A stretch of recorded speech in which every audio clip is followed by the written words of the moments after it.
Olá pessoal, eu sou a Paula Emília, consultora tributária da Pactum Consultoria Empresarial, e o nosso objetivo hoje é compartilhar com vocês algumas informações importantes acerca dos incentivos fiscais previstos no capítulo 3 da Lei 11.196 de 2005, mais conhecida como Lei do Bem, que irão auxiliá-los na fruição desses incentivos fiscais de uma forma mais segura, visando sempre aprimorar a gestão tributária no sentido de maximizar as oportunidades em reduzir a carga tributária nas empresas e aprimorar os controles e ferramentas de gestão de inovação.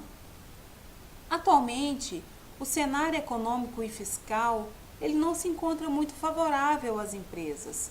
Verifica-se que a cada dia a nossa carga tributária está cada vez mais elevada e, além disso, os empresários se esbarram em um arcabouço regulatório muito complexo, resultando em grandes desafios para a gente realizar a gestão tributária nas empresas. Por outro lado, sabemos que o crescimento dos países passa, por exemplo, pelo investimento em pesquisas e desenvolvimento e inovação. E o governo federal, por meio do Ministério da Ciência e Tecnologia, ele tem utilizado mecanismos para incentivar as empresas a ampliarem cada vez mais os seus investimentos em inovação e, além disso, ele promove ações com o objetivo de potencializar os resultados em pesquisa e desenvolvimento, por meio da aproximação e diálogo entre as empresas, as universidades e os institutos de pesquisa.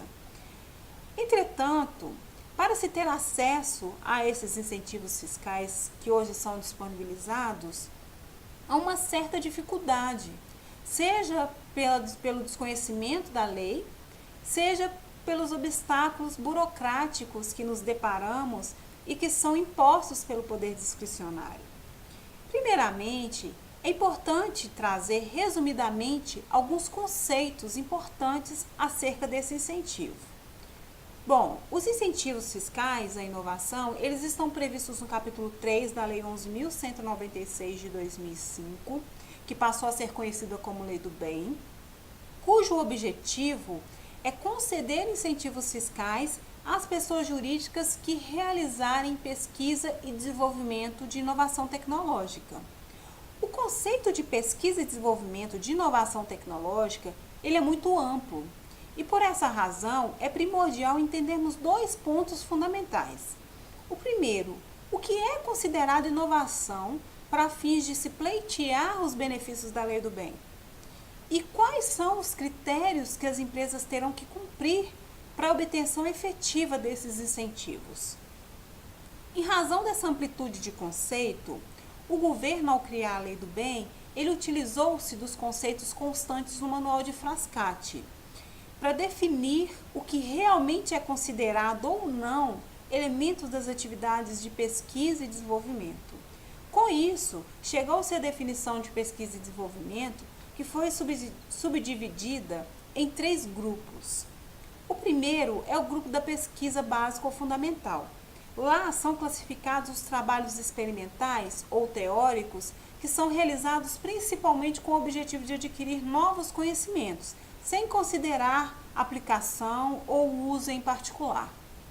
O segundo grupo é o da pesquisa aplicada, onde são classificados a realização dos trabalhos originais com finalidade de aquisição de novos conhecimentos, porém dirigida principalmente a um objetivo ou a um determinado propósito prático.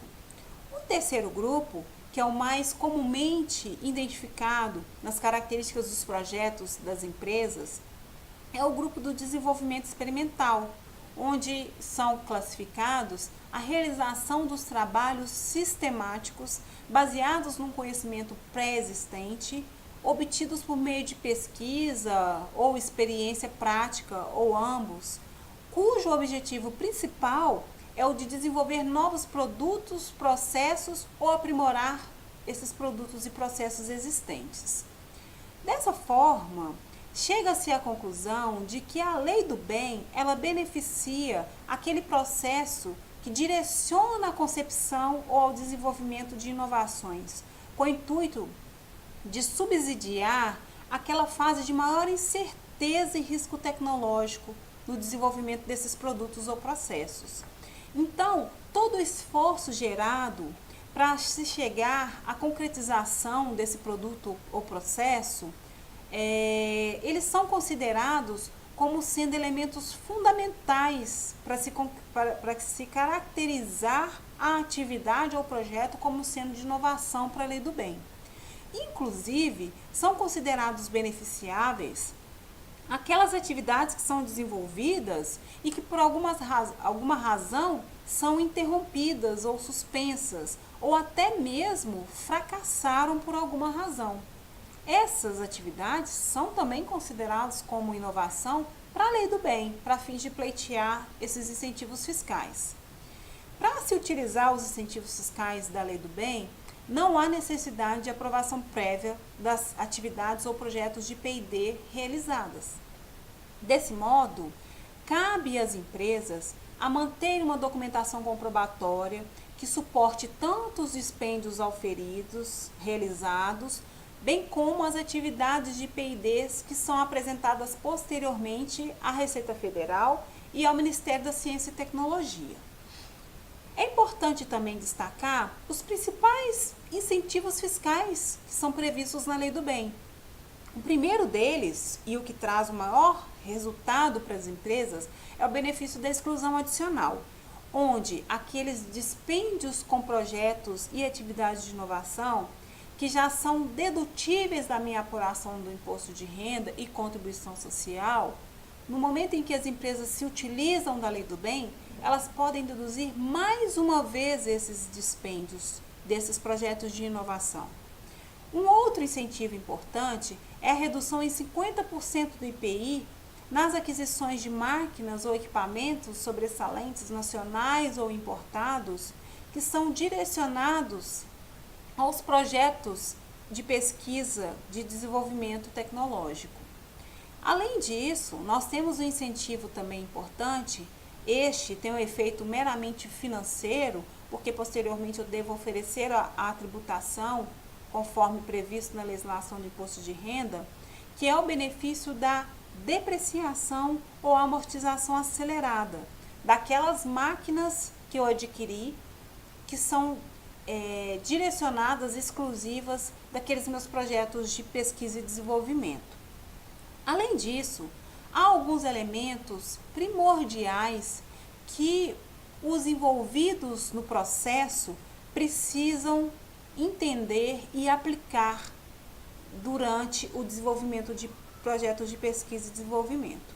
O primeiro deles é que é fundamental que toda a documentação dos projetos de inovação estejam organizados de forma a fundamentar toda aquela fase de incerteza e risco tecnológico, para se atingir aquele objetivo final, que é o de desenvolver ou aprimorar o produto ou processo existente, ou um novo produto ou processo. Antes mesmo dessa formalização desses projetos de inovação, é preciso identificar quais são as atividades ou projetos que possuem essa característica de inovação, conforme os conceitos elencados no rol normativo da lei. Esse é um grande desafio enfrentado pelas empresas, porque há um determinado grupo de empresas que enxergam que todas as atividades e projetos têm características rotineiras, não há elementos de inovação, porque é fundamental, é necessário que elas desenvolvam aqueles produtos e processos, ou aquelas atividades. Elas entendem que tudo aquilo ali é rotina.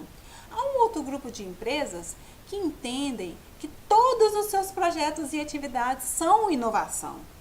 E é preciso ter um cuidado no momento em determinar, em se classificar se aquelas atividades ou projetos são ou não de inovação.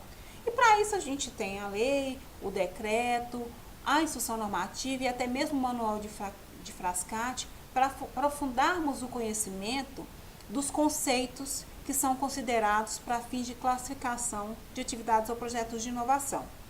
Um outro ponto importante a compartilhar com vocês é que para cada projeto ou atividade de inovação é necessário o controle analítico dos gastos em contas contábeis específicas. O controle desses gastos na contabilidade, ele é fundamental para que a empresa tenha segregado todos os gastos, tanto das atividades de rotina, quanto daquelas atividades e projetos que são de inovação. Nesse ponto, é importante ressaltar que por meio da escrituração contábil digital, o fisco ele tem acesso a todos os controles contábeis dos dispêndios realizados pela empresa, de forma a facilitar o cruzamento dessas informações com o que eu informo lá na minha escrituração contábil fiscal. Porque na minha escrituração contábil fiscal, toda vez que eu utilizo o incentivo da Lei do Bem, eu informo nessa minha obrigação acessória. E como o fisco tem uma visão muito mais ampla de todas as informações contábeis e fiscais, ele realiza esses cruzamentos a fim de identificar alguma inconsistência, algum gap dessas informações que eu prestei contas para o fisco. O ideal é que os gastos sejam contabilizados diretamente nos controles contábeis das atividades e dos projetos, a fim de reduzir o risco de questionamento. Há empresas que fazem a reclassificação de um centro de custos geral, por exemplo, para um controle contábil específico de inovação. Existe ali um risco alinhado a essa prática. Então, o ideal é que os gastos sejam contabilizados diretamente nesses controles contábeis. Mas há situações também em que é necessária a utilização de rateio, de aplicação de rateio dos dispêndios que são comuns para todas as atividades. E nesses casos, a instrução normativa que disciplina os dispositivos previstos na Lei do Bem, ela orienta que a metodologia de aplicação de rateio, ela deve respeitar um critério uniforme e consistente ao longo de todo o período de utilização desse critério, desse rateio. Aliado a esse controle analítico dos gastos, as empresas devem implementar ou aprimorar o seu controle das horas dispendidas tanto no desenvolvimento dos projetos, de forma a demonstrar a dedicação e a segregação daquelas horas que foram utilizadas em projetos ou atividades de inovação das horas daquelas demais atividades de rotina. Existem, para alguns incentivos fiscais também, como principalmente o incentivo da exclusão adicional, alguns pré-requisitos que devem ser observados para a fruição desses incentivos fiscais da Lei do Bem. O primeiro deles, isso pensando no incentivo fiscal da exclusão adicional, onde eu deduzo mais uma vez aqueles dispêndios com pesquisa e desenvolvimento. O que as empresas devem observar, que é o pré-requisito para utilizar desse incentivo? Primeiro, as empresas precisam apurar pelo lucro real. Segundo, que para aquele ano de utilização e fruição desse incentivo, as empresas precisam apurar o lucro fiscal. E para todos os incentivos previstos no capítulo 3 da Lei 11.196, é fundamental, necessário, primordial que as empresas apresentem uma regularidade fiscal no período de fruição desses incentivos, por meio da emissão de certidões negativas de débitos ou certidão positiva com efeitos negativos. E o mais importante é que as empresas invistam em pesquisa e desenvolvimento.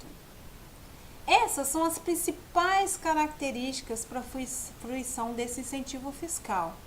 E é importante destacar que o fisco ele vem aprimorando cada vez mais a cada dia no sentido de realizar auditorias e fiscalizações com muito mais qualidade. Fato esse que a gente pode verificar, podemos constatar com a utilização massiva do SPED, que é o Sistema Público da Escrituração Digital, né? E em razão dessa situação, é fundamental que as empresas utilizem desses benefícios de uma forma mais correta, mais segura, mais criteriosa.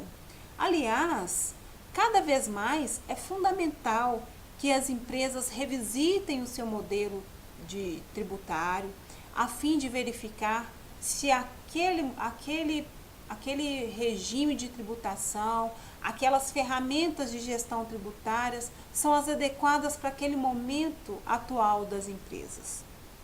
A Pactum, ela está à disposição para compartilhar com vocês informações importantes no âmbito da gestão empresarial e podem contar conosco para trocar informações a respeito desse incentivo e de outros que as empresas se encontrem no momento de utilização.